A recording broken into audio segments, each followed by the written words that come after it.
یکی هست تو قلبم که هر شب واسه اون می نویسم اون خوابه، نمیخوام بدونه واسه اونه که قلب من این همه بیتابه. یه کاغذ یه خودکار دوباره شده همدم این دل دیوونه، یه نامه که خیسه پر از عشقه با کسی بازم اونو نمیخونه. یه روز همینجا توی اتاقم یه دفعه گفت داره میره، چیزی نگفتم آخه نخواستم دلشو قصه بگیره. گریه میکردم درو که میبند، میدونستم که میمیرم، اون عزیزم بود نمیتونستم جلوی راشو بگیرم. میترسم یه روزی برسه که اونا نبینم، بمیرم تنها.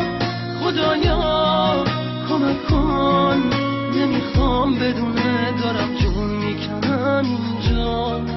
سکوت اتاقا داره میشکنه تیک تاک ساعت رو دیوار، دوباره نمیخواد بشه باور من که دیگه نمیاد انگار.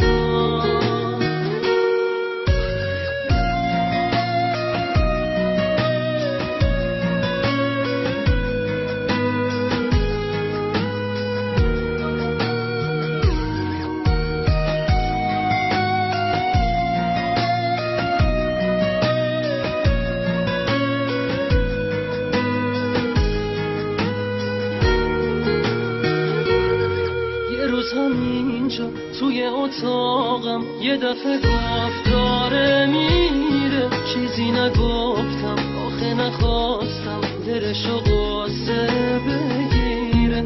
گریه میکردم درو که میبند، میدونستم که میمیرم، اون عزیزم بود نمیتونستم جلوی راشو بگیرم.